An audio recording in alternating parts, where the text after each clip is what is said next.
Hi, my name is Anika Puri, and along with my mentor Elizabeth Bondi, we've worked on space, time, and counts, improved human versus animal detection in thermal infrared drone videos for the prevention of wildlife poaching. We all know that wildlife conservation is a big issue, but did you know that over 62% of the entire elephant population disappeared in just the last decade? In fact, according to the World Wildlife Fund, African elephants will be extinct by 2040 if we don't act right away. Let's take a look at how national parks are currently addressing this issue.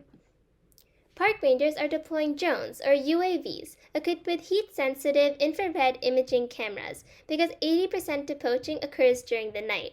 They then send this live thermal video data back to the ranger stations. At the ranger stations, technical operators must continuously monitor a live video feed to detect humans, and as you can imagine, this is incredibly tedious and error-prone, as it's easy to miss signs of poaching activity, especially during the night. In order to survey a wider area within flying time constraints such as battery life, UAVs must fly at heights of around 500 feet. Studies have also shown that if drones fly at too low of an altitude, this can increase the heart rate of animals as well as stress hormones such as cortisol. Let's take a look at some examples of infrared images taken from different drone heights. At a lower altitude, we can still identify the object of interest as an elephant. However, as the drone gets higher, this becomes increasingly difficult. Similarly for humans, at a lower altitude, we can still identify this as a human. However, as the drone gets to higher altitudes, this becomes increasingly difficult, almost impossible.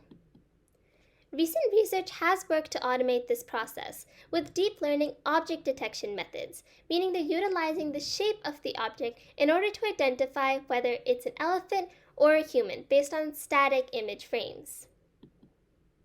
When these automated methods were tested on data collected from African national parks, they resulted in poor performance, detecting humans with only 20% accuracy at higher altitudes. What we realized from these statistics was that there's a great need for a new methodology that can automate the recognition of humans and elephants, specifically from higher altitudes with high accuracy.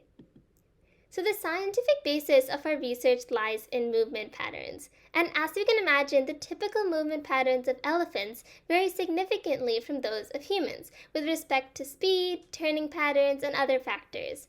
And we realized that this is something that we can harness when differentiating between the two animals. This is the sample movement video of a human, and you can see the sharp turn that it makes around the tree, a movement pattern you would typically not see of an elephant. We hypothesized that a machine learning-driven model trained with elephant and human movement spatio-temporal data will substantially increase the accuracy of detection, specifically when the drone is at higher altitudes.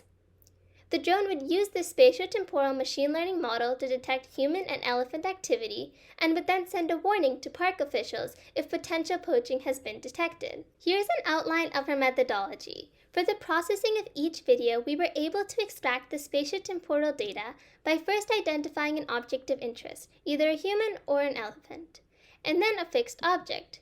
We were able to track the object of interest with respect to the fixed object and were able to gather our spatio-temporal data. With this data, we then trained and tested our machine learning model. Our dataset was collected from 4 national parks in Kenya, South Africa, and Uganda, and we were able to get the spatio-temporal data from this dataset of infrared videos by measuring the movement of the moving object with respect to the fixed object. The advantage of infrared videos is that it allows us to look at static image frames with reference to each other and thus extract a movement pattern from the infrared video. Here we can see our object of interest, in this case an elephant, and we're able to track its movement with respect to the fixed object. We're left with our x and y coordinates over time, and this is our spatio-temporal data. We extracted the spatio-temporal data for elephants over 16,845 frames, and similarly for humans over 1,853 frames.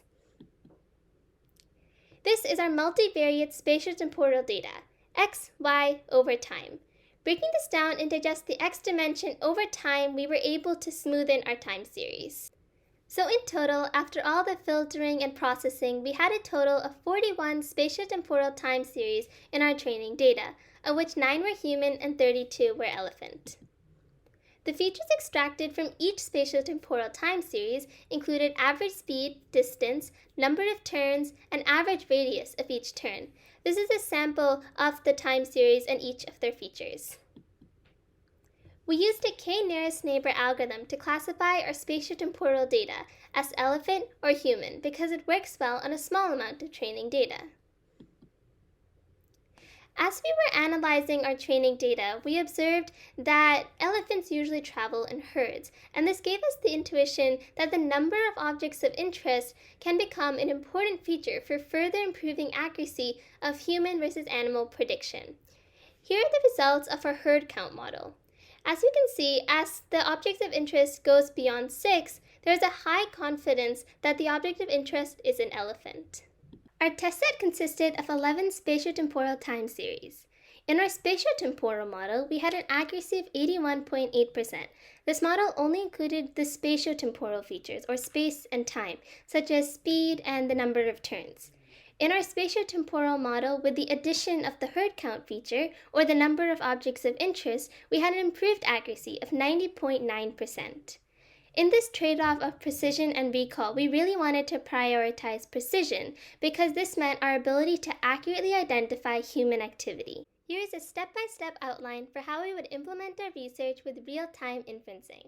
We would process the real-time thermal infrared video stream one frame at a time.